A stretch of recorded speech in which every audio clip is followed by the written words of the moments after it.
Hello students, स्वागत है आपका पीस टेक्स बाय नितिन। आज की इस वीडियो में हम पढ़ने वाले हैं केमिस्ट्री में चैप्टर है कार्बन एंड इट्स कंपाउंड। कहने का मतलब है जो ऑर्गेनिक केमिस्ट्री आप पढ़ते हैं उसका ये बेस है, चैप्टर ये 10th क्लास में है, लेकिन ऑर्गेनिक केमिस्ट्री का बेस है मतलब आप इसको 10th +1 +2 और उसके लास्ट तक पढ़ते रहोगे। तो इसमें जो बेसिक फंडामेंटल्स हैं, जो बेसिक चीजें हैं उनके बारे में पढ़ेंगे कि कोई कंपाउंड है कैसे बनता है और उसके स्ट्रक्चर कैसे बनते हैं, वो कंपाउंड का नाम क्या होता है, आईपीएसी नेम क्या होते हैं उनके, या फिर कॉमन नेम कैसे होते हैं, उन सबको डिटेल में यहाँ पे पढ़ने वाले हैं। देखो जैसे कि आपको दिख रहा है कार्बन एंड कंपाउंड की, कार्बन और उसके कंपाउंड के बारे में यहाँ पे पढ़ेंगे। तो सबसे पहले कार्बन जो है, कार्बन का एटॉमिक नंबर कितना होता है सर? 6 होता है। कार्बन की एटॉमिक नंबर 6 है, इसकी वैलेंसी हमें निकालनी है। वैलेंसी क्यों निकालनी है सर? वैलेंसी इसलिए निकालनी है ताकि हमें पता रह सके कि कार्बन अपने साथ और कितने एटम को जोड़ सकता है, ये कितने के साथ अपना रिलेशन रख सकता है, कितने बॉन्ड बना सकता है। तो वैसे तो अब देखो कार्बन की वैलेंसी कितनी होती है? 4 होती है। आप मेरी अगर आपने पिछली वीडियो पढ़ी होगी हाउ टू कैलकुलेट वैलेंसी, उसमें आप सीख चुके होंगे, लेकिन यहाँ फिर भी मैं एक बार इनका जिक्र कर देता हूँ। तो देखो मान के चलो कि जो कार्बन है, कार्बन नामक कोई आदमी है जिसकी शादी हुई है और उसकी शादी में कितने लोग आए हैं? 6 आदमी जो हैं ये आए हैं और ये 6 आदमियों का ऐसे क्या करना है? इंतजाम करना है। तो यहाँ पे इसको समझने से पहले समझ लो कि वैलेंसी निकालने का हमारा फॉर्मूला क्या होता है? KLMN। मान के चलते हैं कि 4 कमरे हैं, वैसे सेल कहते हैं इनको केमिस्ट्री में, समझाने के लिए बता रहा हूँ ताकि आपने ना भूलें, ठीक है। तो जो K नाम का जो कमरा है, ये कमरा क्या है? छोटा है और इस कमरे में ज्यादा से ज्यादा 2 आदमी आ सकते हैं। L जो कमरा है थोड़ा बड़ा है, इसमें 8 आदमी आ सकते हैं। M में कितने आ सकते हैं? 8 आ सकते हैं। N जो है सबसे बड़ा कमरा है, हॉल है, इसमें कितने आ सकते हैं? 18 आदमी आ सकते हैं। तो 18 आदमी आ सकते हैं। तो ये है कि घर में सिर्फ 4 ही कमरे हैं, K नाम का, L, M और N में। पहले कमरे में कितने आ सकते हैं? 2 आदमी आ सकते हैं ज्यादा से ज्यादा। L में 8 आ सकते हैं, M में भी 8 आ सकते हैं, N में 18। वैसे एक्टिविटी में है क्या अगर केमिस्ट्री में बात करें तो ये इलेक्ट्रॉन है, ठीक है। मैं समझा दे रहा हूं ताकि आप इन्हें भूल ना सको। अब यहाँ पे मान के चलते हैं कि कार्बन जो है उसकी शादी में कितने आदमी आए हैं? 6 आए हैं। उसने क्या किया कि वही अपने साथ उनको लेके आया। उनसे कहता है कि सर जो पहला जो हमारा कमरा है वो क्या है? छोटा है। कमरा छोटा है तो आप 2 लोग इसमें सो जाइए, ठीक है। अब 2 लोग इसमें सो गए। दूसरा जो कमरा है इसमें ज्यादा से ज्यादा कितने आदमी आ सकते हैं? 8 आ सकते हैं, लेकिन हमारे पास टोटल 6 हैं। 6 में से 2 को तो आपने पहले रूम में बिठा दिया, बाकी जितने बचे 4, तो 4 यहाँ पे आपके बच गए। तो यहाँ पे जगह कितने की खाली रहेगी आपकी? 4 की। तो इसकी वैलेंसी क्या होगी? +4 या फिर -4। +4 क्यों? क्योंकि यहाँ पे इसके पास 4 हैं और कमी है 4 की, इसलिए -4। इसकी वैलेंसी क्या होगी? +4 और -4। तो वैलेंसी कितनी होती है कार्बन की? 4 होती है। इसका मतलब कार्बन कितने बॉन्ड बना सकता है? 4 बना सकता है। जैसे कि एग्जांपल के तौर पे जैसे कि मीथेन है। क्या है? मीथेन है। अब मीथेन जो है, ये मीथेन कैसे बना ये भी मैं आपको बताने वाला हूँ कि मीथेन जो है इसलिए होता है CH4। तो कार्बन हो गया और 4 हाइड्रोजन जुड़े पड़े हैं, इसे 1 2 3 और 4। अब यहाँ पे हमें स्ट्रक्चर बनाना है, कैसे बनेगा? वैलेंसी से। तो देखो कार्बन की वैलेंसी कितनी होती है? 4 होती है। तो मैंने वो इलेक्ट्रॉन दिखा दिया, वैलेंसी इलेक्ट्रॉन यहाँ पे। कार्बन के 4 इलेक्ट्रॉन है, 1 2 3 4। अब हाइड्रोजन के पास भी कितना होता है? 1 इलेक्ट्रॉन होता है। वैलेंसी कितनी उसकी? 1 है, तो उसको दिखा दो हाइड्रोजन के पास। इस हाइड्रोजन के पास ये 1 हो गया, इस हाइड्रोजन के पास ये 1 हो गया, इस हाइड्रोजन के पास ये 1 हो गया, इस हाइड्रोजन के पास ये 1 हो गया। अब 2 इलेक्ट्रॉन लेकर क्या बनाते हैं? बॉन्ड बनाते हैं। तो ये क्या बन जाएगा? बॉन्ड बन जाएगा सर। इस तरह आपका क्या बना? CH4 बन गया। क्या बन गया? CH4 मीथेन बन गया, ठीक है। अब यहाँ पे इसके बाद जो हमारा स्टार्टिंग होती है इस चीज में, जो कार्बन कंपाउंड है उनकी हम बात करेंगे। तो देखो सबसे पहले मैं आपसे यहाँ पे बात करूंगा एल्केन की। किनकी हम बात करेंगे? यहाँ पे एल्केन जो है उनकी हम बात करेंगे। अब एल्केन यहाँ पे देखो, एन का मतलब है कि ऐसे कार्बन कंपाउंड जिनमें सब में क्या आता हो? सिंगल बॉन्ड आता हो। एन का मतलब क्या है? सिंगल बॉन्ड है। अगर एल्कीन होगा तो इसका मतलब ये है कि वहां पे कंपाउंड में क्या होगा? डबल बॉन्ड होगा। और एल्काइन होता है ये, तो इसका मतलब ये है कि वहां पे क्या होगा? ट्रिपल बॉन्ड होगा। और इन मतलब क्या है? डबल बॉन्ड होगा। इन का मतलब क्या है? कि सिंगल बॉन्ड वहां पे उस कंपाउंड में प्रेजेंट होगा। तो देखिए उसके लिए हमारे पास देखो, मैं यहाँ पे लिखता हूँ सीक्वेंस से कि पहले आप कर लो मीथ। क्या होता है? पहला मीथ होता है। एक कार्बन कंपाउंड, जिस कंपाउंड एक कार्बन होता है उसे क्या कहते हैं? मीथ कहते हैं। 2 होते हैं जिस कंपाउंड में कार्बन से क्या कहते हैं? ईथ। और 3 वाले क्या कहते हैं? प्रोप। 4 को क्या कहते हैं? ब्यूट कहते हैं। 5 को क्या कहते हैं? पेंट। 6 को क्या कहते हैं? हम हेक्ज। 7 को कहते हैं हम हेप्ट और 8 को क्या कहते हैं हम ऑक्ट। उसके बाद 9 क्या कहेंगे नन, 10 को क्या कहेंगे डैग, उसके बाद अनडैग, डोडैग, ये सब चलता रहेगा। लेकिन मोस्टली आपको काफी करने हैं फिलहाल जो है 9 10 में लिए, बाकी +1 +2 में आपको काफी आगे तक भी मिलेंगे। तो देखो क्या है मीथ, इस मीथ का मतलब है कि सिर्फ एक कार्बन, इसका मतलब क्या है एक कार्बन। ईथ का मतलब होता है 2 कार्बन, प्रोप का मतलब 3 कार्बन, ब्यूट का मतलब 4, ऐसे ही आपको ये लिखने हैं। इसके बाद अब मैं बात करता हूं अगर एल्केन की, तो मेरे को क्या करना है, अगर मैं एल्केन के एग्जांपल लिख रहा हूं तो इन सब में मेरे को क्या है एन लगा देना है, तो क्या बन जाएगा मीथेन। दूसरा क्या बन जाएगा, ईथ में लगा दोगे तो ईथेन, प्रोपेन, ऐसे ही ब्यूटेन, फिर ऐसे आपका पेंटेन, हेक्सेन, हेप्टेन, ऑक्टेन, ये सब चलता रहेगा। अब ये जो कंपाउंड है मीथेन, जिसको हमने अभी बनाया था, मीथ का मतलब क्या होता है एक कार्बन, ये लिख दिया। एन का मतलब क्या होता है सिंगल बॉन्ड आएगा सर, इसके साथ मतलब क्या आएगा सिंगल बॉन्ड आएगा। अब इसमें जुड़ेंगे क्या, हाइड्रोजन जुड़ेंगे, तो देखो क्या है,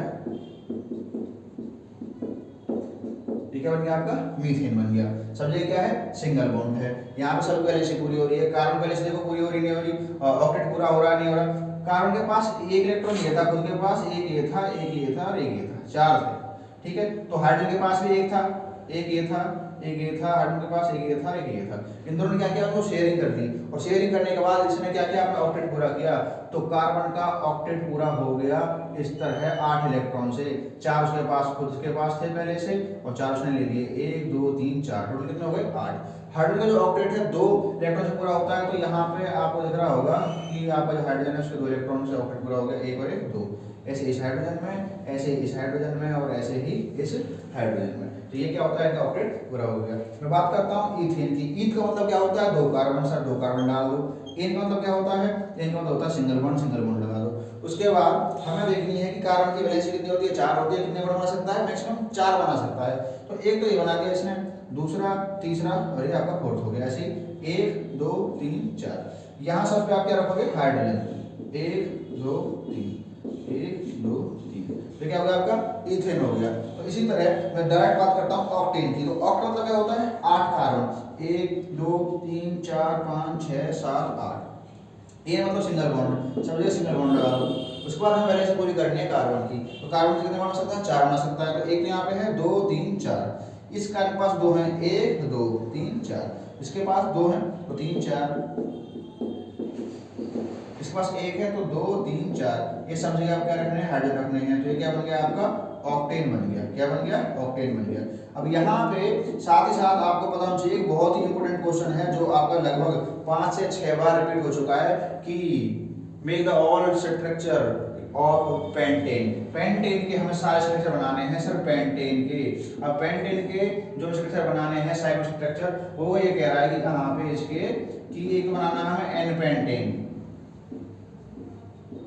एक होता है आपका आइसोपेंटेन, और एक होता है आपका नियोपेंटेन। N-pentane, isopentane, neopentane. अब एन-पेंटेन क्या है, एन-पेंटेन तो है नॉर्मल सिंपल पेंटेन। ये आपने पेंटेन मतलब क्या है 5 कार्बन, 1 2 3 4 5। एन का मतलब क्या हो गया सिंगल बॉन्ड, तो सब कुछ सिंगल बॉन्ड लगा दो। उसके बाद इसकी वैलेंसी पूरी करनी है हमें, इसके पास एक बॉन्ड है 2 3 4, ये 4 बनाएगा 1 2 3 4 3 4 3 4, 1 2 3 4, सब जगह आपको रखना है हाइड्रोजन रखना है।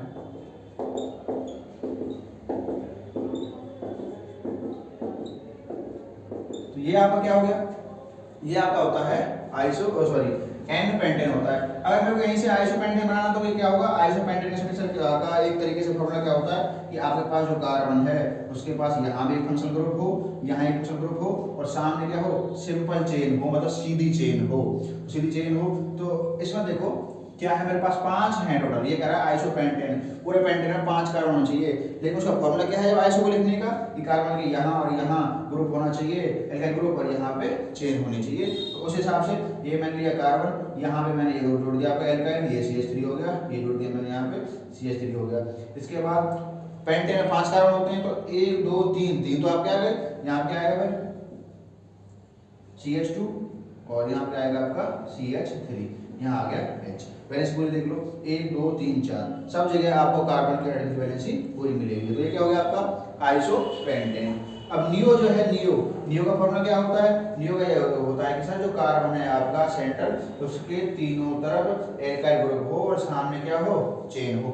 तो इस तरह इसमें देखो क्या बनेगा आपका नियोपेंटेन में, एक कार्बन हो गया, यहाँ आपका एल्काइल ग्रुप हो गया एक, यहाँ भी एल्काइल ग्रुप हो गया और यहाँ भी एल्काइल ग्रुप हो गया और सामने क्या होना चाहिए, चेन होनी चाहिए, सिंपल। लेकिन मेरे पास पेंटेन में है कितने टोटल कार्बन? 5 हैं, 4 का हम यूज कर चुके हैं, 1 2 3 4। तो 5 में कहाँ जाएगा, यहीं पे आ जाएगा आपका CH3। तो ये क्या हो जाएगा आपका नियोपेंटेन। ये 10th क्लास जो है आपके बोर्ड में एग्जाम में ये क्वेश्चन की स्ट्रक्चर आपको बनाने हैं पेंटेन के एन आइसो नियो कम से कम 4 से 5 बार रिपीट हो चुका है। अगर आप चाहो तो इसको देख भी सकते हो ऑनलाइन, ठीक है। इसके बाद हम इसमें बात कर रहे हैं, जैसे मैं आपको बता था कि मीथ ईथ प्रोप ब्यूट पेंट किए, तो उसी तरह से मैं बात करता हूँ एल्केन की। अगर मैं इस मीथ में ईन लगा देता हूँ, अगर मैं इस मीथ में ईन लगा देता हूँ तो ये क्या बन जाएगा, मीथीन बन जाएगा। अब सर ये देखना है मीथीन जो है पॉसिबल है नहीं है, उसका स्ट्रक्चर बनता है या नहीं है, तो यहाँ पर हम इसकी बात करेंगे। तो मीथ का मतलब होता है, मैं कह रहा हूँ मीथीन, मीथीन मैंने इसमें कहा, तो मेरे को पता है मीथ मतलब एक कार्बन, ईन मतलब डबल बॉन्ड, तो मैंने यहाँ पे मीथ का मतलब लिख दिया एक कार्बन, ईन का मतलब लिख दिया डबल बॉन्ड। टोटल बॉन्ड बनाता है कितना बनाता है, 4 बनाता है, 2 इसने बना दिए, तीसरा और ये होगा फोर्थ। यहाँ पे आपका रखना है हाइड्रोजन, ठीक है। ऐसा करने से आपके पास कार्बन जो है उसकी वैल्यू तो पूरी हो रही है, लेकिन हाइड्रोजन जो है वो क्या है, गलत है, क्योंकि हाइड्रोजन कितना बना सकता है, ज्यादा एक बॉन्ड बना सकता है, लेकिन यहाँ पर हाइड्रोजन कितने आ रहे हैं, 2 आ रहे हैं, तो ये क्या है, पॉसिबल नहीं है। तो इसलिए आपने कहीं भी मीथीन कंपाउंड आप नहीं पढ़ोगे, ना आपने पढ़ा होगा। इसके बाद मैं बात करता हूँ ईथीन की, कि आप लिखते हो ईथीन, ईथ का मतलब क्या है, 2 कार्बन, ईन मतलब डबल बॉन्ड। तो यहाँ पे आपने लिखा 2 कार्बन और इनके लगा दिया आपने डबल बॉन्ड, ठीक है। अब इसके बाद आपको 4 बॉन्ड रखने हैं कार्बन के, 2 3 4, 2 3 4, यहाँ पे क्या रखोगे, हाइड्रोजन रखोगे, तो यहाँ पे क्या हो गया, ईथीन हो गया, ठीक है। यहाँ पर क्या हो जाता है, ईथीन हो गया। इसके बाद आप बनाते हो प्रोपीन। तो जब आप प्रोपीन बनाते हो तो यहाँ पे आप थोड़ा सा आइसोमर भी सीखोगे, ये आइसोमर भी आपके सिलेबस में दे रखे हैं कि देखो क्या है प्रोपीन का। मैंने 3 कार्बन लिए, प्रोप मतलब 3 कार्बन, इन और डबल बॉन्ड। अब मेरे पास यहाँ पे कई पॉसिबिलिटी आती हैं कि जो इन और डबल बॉन्ड करा, या तो ये इसका मतलब ये कि एक जगह तो मिनिमम होना ही चाहिए डबल बॉन्ड, या फिर आप मैं दोनों जगह ले सकता हूँ, तो यहाँ पर मान लो मैंने दोनों जगह लिया डबल बॉन्ड लगा। अब कार्बन वैलेंसी पूरी करनी है इसकी, 2 3 4, इसकी पहले से पूरी हो चुकी है, 2 और 2 4, इसके पास 2 3 4, ये आपकी क्या है, वैलेंसी पूरी करके मैंने यहाँ क्या लगा दिया, हाइड्रोजन। तो ये क्या हो गया, प्रोपीन हो गया, इसमें डबल बॉन्ड हो गया। इसको और कैसे बन सकता है ये, और ऐसे बन सकता है सर, ये प्रोप मतलब 3 कार्बन, ई मतलब डबल बॉन्ड, कि मैंने डबल बॉन्ड सिर्फ एक जगह ही लगाया, बाकी सिंगल बॉन्ड लगा दिया। तो यहाँ पे वैलेंसी पूरी करता हूँ मैं, 2 3 4, इसके पास 2 और 1 3 है वैलेंसी, 1 या 4 हो गया, इसके पास 1 है, 2 3 4। तो ये जो है ये भी क्या है, प्रोपीन है। लेकिन ये प्रोपीन कैसे है, प्रोप 1 इन, ये क्या है, प्रोप 1 इन। प्रोप मतलब 3 कार्बन, 1 का मतलब है कि पहले कार्बन आपका क्या आ रहा है, डबल बॉन्ड आ रहा है, तो इसका नाम क्या बनेगा, प्रोप 1 इन। लेकिन यहाँ पे आपके डबल बॉन्ड हो जाएगा, तो ये क्या रहेगा, प्रोप 1 2 डाई इन। इसका नाम क्या रहेगा, प्रोप, ये पहले नंबर पे कार्बन डबल बॉन्ड आ रहा है, दूसरे नंबर के पे आ रहा है, इसे क्या कहेंगे, प्रोप 1 2 डाई इन। तो ये क्या है, आइसोमर भी हो सकते हैं, आइसोमर भी हैं किसके, प्रोपीन के हैं। इस तरह आप ये सारे कंपाउंड कर सकते हैं। बस आपको पता होना चाहिए यहाँ पर 2 चीज, कि आपका जो कार्बन है कितने बॉन्ड बनाएगा, 4 बनाएगा, ना तो 3 बनाएगा ना ही 5 बनाएगा। हाइड्रोजन आपका कितने बॉन्ड बनाएगा, 1 बनाएगा, ना 2 बनाएगा ना 3 बनाएगा, वो गलत हो जाएंगे। ऑक्सीजन जो आएगा आपका इसमें किसी कंपाउंड में, तो ऑक्सीजन जो आपके कितने बॉन्ड बनाएगा, 2 बनाएगा, 1 नहीं बनाएगा। इसके बाद है हमारे इलेक्ट्रॉन डॉट स्ट्रक्चर, जैसे कि नाइट्रोजन है, ऑक्सीजन है और H2O है, इनका मैं आपको दिखाता हूँ। नाइट्रोजन है कि N2, 2 N है। अब यहाँ आपको पता होना चाहिए नाइट्रोजन की वैलेंसी कितनी होती है, कितने वैलेंस इलेक्ट्रॉन होते हैं नाइट्रोजन के पास, 5 होते हैं। तो 1 2 3 4 5, ऐसे इसके पास 5, इसके पास 5 होंगे, 1 2 3 4 5। अब इसका ऑक्टेट कितने इलेक्ट्रॉन से पूरा होगा, इनका ऑक्टेट पूरा होता है 8 इलेक्ट्रॉन से। जैसे कि इसके पास 5 तो है पहले से ही, 3 एक यहाँ से शेयर करेगा, इस नाइट्रोजन के पास शेयर करेगा, तो इसके पास कितने हो जाएंगे, 8। तो इसका क्या बन जाएगा, इसका ऑक्टेट क्या हो जाएगा, पूरा हो जाएगा। उसी तरह इस नाइट्रोजन के पास पहले कितने हैं, 2 और 3 5, ये इसे शेयर करेगा तो इसके पास कितने इलेक्ट्रॉन हो जाएंगे, 8, दोनों के पास 8 इलेक्ट्रॉन हो जाएंगे और ये क्या होगा इनका, इससे ऑक्टेट पूरा हो जाएगा। उसके बाद ये शेयरिंग करने के बाद बॉन्ड अगर बनाएंगे तो कैसे बनेगा, जो नाइट्रोजन है N2 आपने लिखा है, ये जो इलेक्ट्रॉन है ये आपस में जुड़ क्या बनाएंगे, बॉन्ड बनाएंगे, तब जाके आपको क्या बनता है, N2 बनता है। और N2 मतलब डाई नाइट्रोजन के बीच में कैसा बॉन्ड आएगा, ट्रिपल बॉन्ड आता है। नेक्स्ट आपको यहाँ पे दिख रहा है आपका O2, जैसे ऑक्सीजन है, ऑक्सीजन 2 हैं, O2, ऑक्सीजन की वैलेंसी इलेक्ट्रॉन कितने होते हैं इसमें, 6 होते हैं। तो देखो क्या है, 2 4 और 6, ऐसे इसके पास 2 4 और 6। तो देखो इसके पास 6 इलेक्ट्रॉन है, ऑक्टेट पूरा करने के लिए इसको 8 इलेक्ट्रॉन चाहिए, तो यहाँ से शेयरिंग करेगा, जब इसके पास शेयर करेगा तो इलेक्ट्रॉन तो लेगा इससे, तो कितना हो जाएगा इसके 8 हो जाएंगे, 6 और 2 8। ऐसे ये इलेक्ट्रॉन, ये ऑक्सीजन एटम अपना ऑक्टेट कैसे पूरा करेगा, जब ये इस पे से इलेक्ट्रॉन लेगा 2, तो कैसे हो जाएंगे, दोनों के 8 8 हो जाएंगे, मतलब बराबर हो जाएंगे। और इनके बीच में जो बॉन्ड बनेगा वो किसके बीच बनेगा, जो ऑक्सीजन है इसके बीच में जो बॉन्ड डबल बॉन्ड बनेगा, तो जो डाई ऑक्सीजन है उसके बीच में बॉन्ड बनता है, डबल बॉन्ड बनता है। तो ये क्या है इसका इलेक्ट्रॉन डॉट स्ट्रक्चर। ऐसे ही है H2O, H2 का देखोगे O सेंट्रल एटम हो गया, यहाँ पे ये हो गया इसके पास H। ऑक्सीजन की वैलेंस इलेक्ट्रॉन वही है, कितने हैं, 6 हैं, तो 2 4 5 और 6, ठीक है। और हाइड्रोजन के पास कितना होता है, 1, इस हाइड्रोजन के पास कितना है, 1 है। तो जब ये ऑक्सीजन अपना ऑक्सीजन पूरा करना है तो 8 इलेक्ट्रॉन से होगा, तो ये क्या करेगा, इन दोनों पे शेयर करेगा, दोनों पे से लेगा, कितने हो जाएंगे, 8। अब हाइड्रोजन का जो वैलेंस जो ऑक्टेट है कितने इलेक्ट्रॉन से पूरा होता है, 2 से होता है, तो एक इसके पास है, एक इससे लेगा, तो ये शेयरिंग करेगा इस तरह से, और जब शेयर करेगा ये हाइड्रोजन तो ये अपना ऑक्टेट इस तरह पूरा करेगा। और ऑक्सीजन के बीच में और हाइड्रोजन के बीच में बॉन्ड कैसा आएगा, सिंगल बॉन्ड आएगा।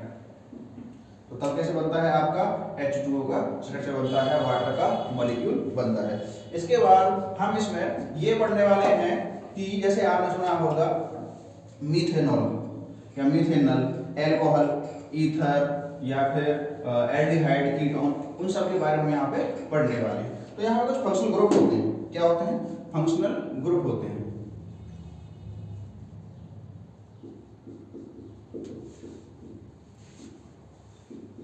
किस किस के, जैसे कि देखो एल्डिहाइड है, कीटोन, एल्कोहल, उसके बाद आपको कार्बोक्सिलिक एसिड,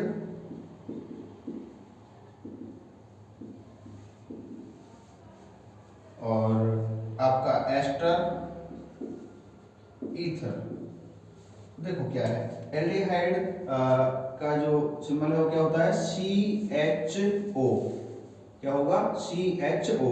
स्ट्रक्चर क्या है C का, देखो CH डबल बॉन्ड साथ आपका O आएगा, एक आएगा यहाँ, तो आपको दिख रहा होगा यहाँ पे कार्बन ऑक्सीजन हाइड्रोजन तीनों की जो वैलेंस की है वो कंप्लीट हो रही है। तो कार्बन के पास तो 4 बॉन्ड है, 1 2 3 4, ऑक्सीजन के पास 2 है, 1 2, हाइड्रोजन के पास क्या है, 1 है, ठीक है। ऐसे जो कीटोन है, कीटोन, अच्छा जब आप एल्डिहाइड किसी कंपाउंड के पीछे इसका नाम लगेगा तो क्या बनेगा, अल, क्या बनेगा, वो अल बनेगा। जैसे कि मैं कहता हूं आपसे प्रोपेनल, क्या कहता हूं, प्रोपेनल। अब ये अल आ रहा है, इसका मतलब है कि उस प्रोपेन में एल्डिहाइड जुड़ा पड़ा है। प्रोप मतलब क्या होता है, 3 कार्बन होता है, 1 2 3। अल कह रहा है मतलब उसमें क्या जुड़ा पड़ा है, एल्डिहाइड। एल्डिहाइड को किससे लिखोगे, CHO। तो यहाँ पे CHO, ये C तो है ही है, यहीं पे क्या जोड़ गया, H और डबल बॉन्ड करके O जोड़ दिया। अब प्रोपेन कह रहा है इसमें double bond, single, triple bond को जगह में सिंगल बॉन्ड है, तो एक यहाँ लगेगा, एक लगेगा यहाँ। अब आपको इसे क्या करने हैं, वैलेंसी पूरी करनी है। कार्बन की एक तो है 2 3 4, इसका पास 2 है 3 4, सब जगह आपको क्या लगा देना है, हाइड्रोजन लगा देना है। तो ये आपका क्या बन जाएगा, प्रोपेनल। तो क्या स्ट्रक्चर हो गया, फॉर्मूला क्या होगा प्रोपेनल का, क्या हो गया, CH3 CH2 CHO। ऐसे ही अगर आप इसका कहते हो ब्यूटेनल, क्या कहते हो, ब्यूटेनल। तो ब्यूटेनल में क्या होगा, 4 कार्बन बनाओ पहले आप, 1 2 3 4। लेकिन क्या ये भी याद रखना है कि आपको ऐसे एल्डिहाइड में CH आ रहा तो ये भी कार्बन जो है आपकी चेन में कंक्लूड होगा। ये नहीं कि आप अलग से इसको ऐड करो, वरना आपके चेन में 5 कार्बन हो जाएंगे, फिर वो ब्यूटेनॉल की बजाय पेंटेनॉल हो जाएगा। तो देखो क्या है, इसमें जोड़ दो H और O, CHO। इसके बाद आपको इनकी वैल्यू से पूरी करनी है और समझो क्या लगा देना है, हाइड्रोजन लगा देना है। ठीक है, तो ये क्या बन जाएगा आपका ब्यूटेनॉल बन जाएगा। क्या बन जाएगा? ब्यूटेनॉल। उस तरह कीटोन, ये इसका क्या होता है C डबल बॉन्ड O। तो दोनों की आपको दिख रहा है, तो कीटोन क्या होता है CO। ये इसका जब प्रोनाउंसिंग होता है तो क्या मिलेगा, कुछ ऑन जुड़ेगा। क्या जुड़ेगा? ऑन जुड़ेगा। जैसे कि मैं बात करता हूँ ब्यूटेनॉन, ब्यूटेनॉन मतलब क्या, ब्यूटेन में ऑन जुड़ा पड़ा है, ब्यूटेन में ऑन, कि वहां पे क्या है, कीटोन जो है अटैच हुआ पड़ा है। तो इसलिए आप क्या करना पड़ेगा, 4 कार्बन होना पहले, 1 2 3 4। अब ऑन कह रहा है तो ऑन का मतलब क्या होता है, CO होता है। अगर CO में एक कार्बन तो इसको यहीं जोड़ दो, ये क्या हो जाएगा, डबल बॉन्ड ये हो गया। यहाँ पे आपको इनकी वैल्यू से पूरी करनी है, कार्बन की 4 4, इसके पास 2 1 3, ये क्या हो जाएगा आपका 4। ठीक है, तो इस तरह ये आपका क्या हो गया, ब्यूटेनॉल। एल्कोहल जो होता है, एल्कोहल, इसका सिंबल क्या रहेगा, OH। क्या रहेगा इसका प्रीफिक्स, OH। ठीक है, जैसे कि मैं आपसे बात करता हूँ फिनॉल। फिनॉल तो चलो उसमें आ जाएगा, एंटर बेंजीन में आ जाएगा। फिनॉल का सिंबल क्या होता है, वैसे बेंजीन के ऊपर OH होता है। तो सिंपली मैं इसके लिए एग्जांपल देता हूँ कि प्रोपेनॉल, अब जो प्रोपेनॉल है इसमें 3 कार्बन है। प्रोपेन ऑल का मतलब क्या होता है, ऑल का मतलब होता है सर आपका एल्कोहल। क्या होता है, ऑल का मतलब एल्कोहल। और जो अल आएगा आपका, अल का मतलब क्या होता है, एल्डिहाइड। ऑन का मतलब क्या होता है आपका कीटोन। तो अल ऑल आ रहा है, ऑल का मतलब क्या है यहाँ पे, एल्कोहल। तो आपका करना 3 कार्बन, 1 2 3। ऑल कह रहा है मतलब जुड़ेगा आपका OH जुड़ेगा, जोड़ दो यहाँ पे आप OH। वैल्यू पूरी करनी है हमें सभी की, 1 2 3 4, 1 2 3 4, इसके पास देखो 3 4। ठीक है, तो इस तरह ये आपका क्या हो जाएगा, प्रोपेनॉल। यहाँ पे है आपका कार्बोक्सिलिक एसिड। कार्बोक्सिलिक एसिड को कैसे लिखोगे आप, COOH। COOH का सिंबल कैसे बनेगा, C double bond O, single bond O और H। ये क्या हो गया आपका COOH, कार्बोक्सिलिक एसिड। और नाम क्या है के पीछे क्या पड़ेगा इसमें, ओइक एसिड। क्या बोलेगा, ओइक एसिड। जैसे मैं बात करता हूँ यहाँ से आपको ब्यूटेनोइक, क्या हो गया, ब्यूटेनोइक एसिड। ब्यूटेनोइक एसिड का मतलब क्या हो गया आपका, ब्यूट मतलब 4 कार्बन, ओइक मतलब क्या हो गया, COOH। तो ये कार्बन यही है। तो देखो 1 2 3 और ये हो गया हमारा COOH। सबकी आपको क्या करनी है, वैल्यू पूरी करनी है। क्या लगाना है वहां पे, हाइड्रोजन। ये भी क्या हो गया आपका ब्यूटेनोइक एसिड। क्या हो जाएगा, ब्यूटेनोइक एसिड। इसको अगर हम ओपनली लिखते हैं, ओपन करके, तो क्या हो जाएगा, एक H आएगा आपका यहाँ। तो ये क्या हो गया आपका ब्यूटेनोइक एसिड हो गया। ठीक है, तो इस तरह से जो भी ये बेसिक कंसेप्ट्स हैं, अगर ये आपको पता है तो आसानी से आप ऑर्गेनिक केमिस्ट्री जो है उनको याद कर सकते हो। अब इसी के बाद इसी चैप्टर में कुछ रिएक्शंस और दे रखी हैं, जैसे कि रिडक्शन की, और इसके बाद है इसमें कुछ रिएक्शंस है, ऑक्सीडेशन रिएक्शन है, एडिशन रिएक्शन है, कंबशन रिएक्शन है, हाइड्रोजनेशन रिएक्शन है। इन सबको पढ़ने हैं। तो देखो क्या है ऑक्सीडेशन रिएक्शन। जैसे मैंने डेफिनेशन लिख रखी है यहाँ पे, the process of addition of oxygen, की ऑक्सीजन का जुड़ना, and removal of hydrogen from any substance और compound is known as oxidation reaction. जैसे कि आपके पास है एल्कोहल CH3CH2OH, नाम क्या बनेगा इसका, इसका नाम बनेगा आपका इथेनॉल। क्या बनेगा, इथेनॉल। इथेनॉल क्यों है, ईथ मतलब 2 कार्बन और मतलब आपका OH।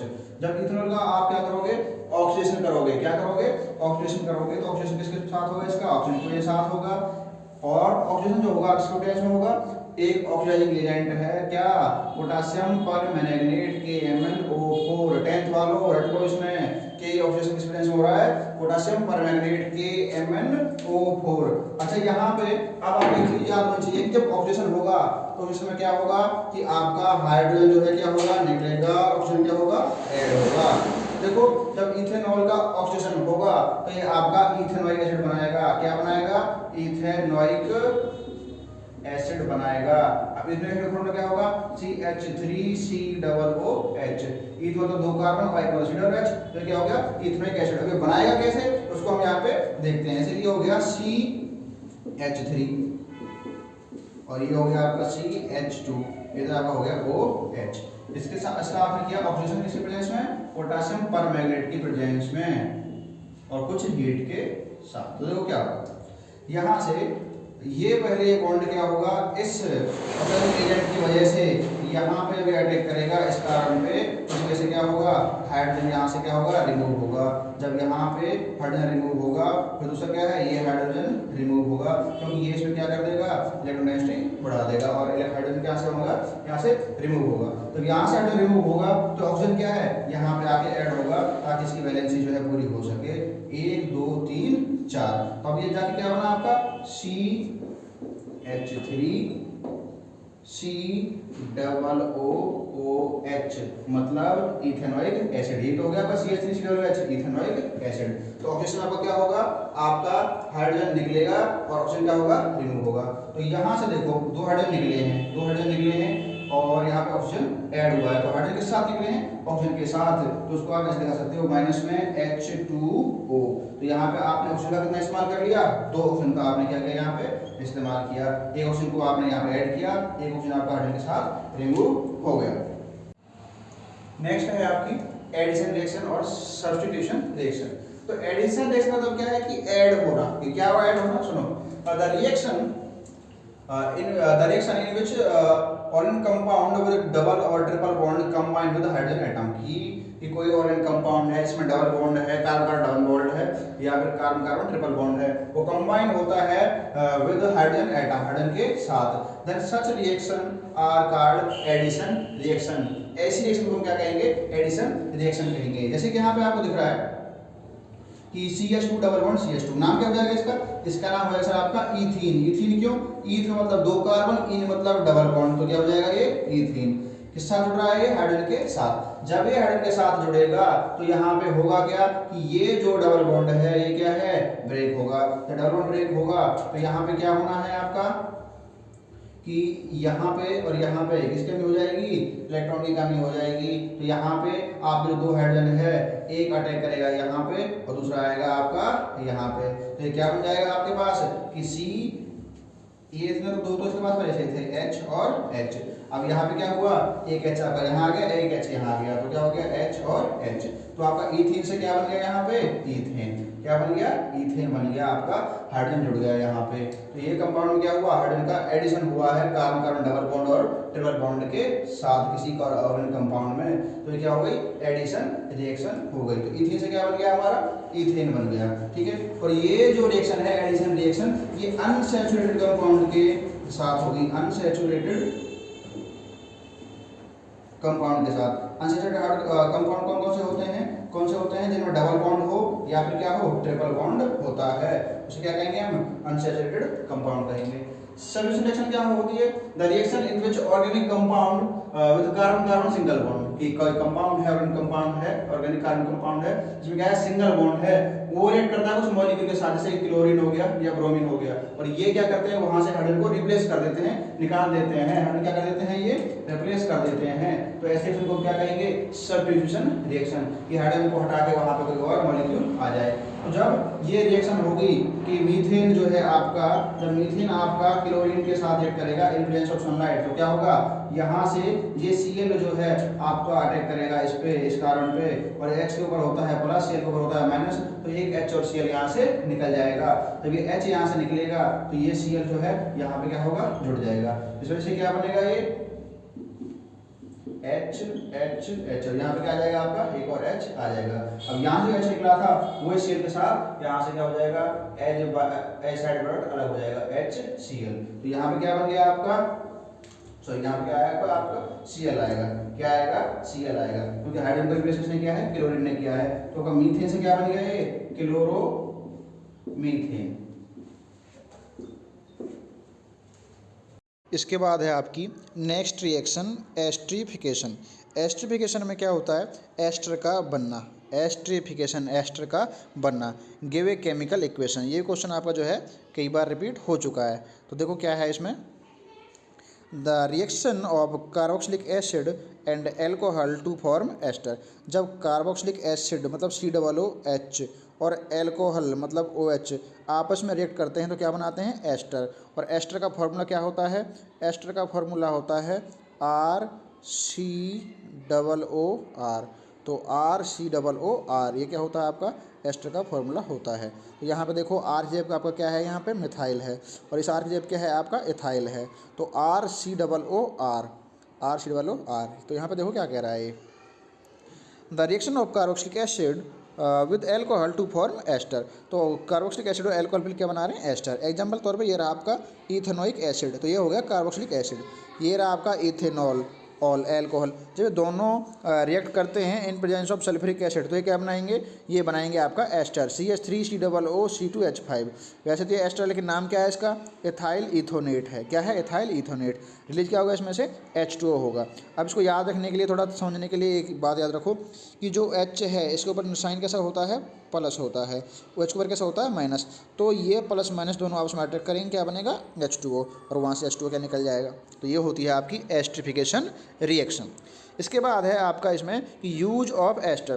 तो ester react in presence of acid. Acid जो है, एस्टर जो है एसिड के प्रेजेंस में रिएक्ट करता है। ये आपका एसिड है सल्फ्यूरिक एसिड, और बेस में भी कर सकता है। To give black alcohol and carboxylic acid. तो क्या देता है ये? ब्लैक एल्कोहल देगा या कार्बोक्सिलिक एसिड देगा, ये दोनों एक साथ दे सकता है।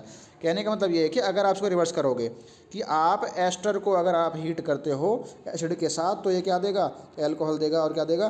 कार्बोक्सिलिक एसिड देगा। Esters are sweet smelling substance. इनकी जो स्मेल है वो कैसी है? स्वीट है, अच्छी है।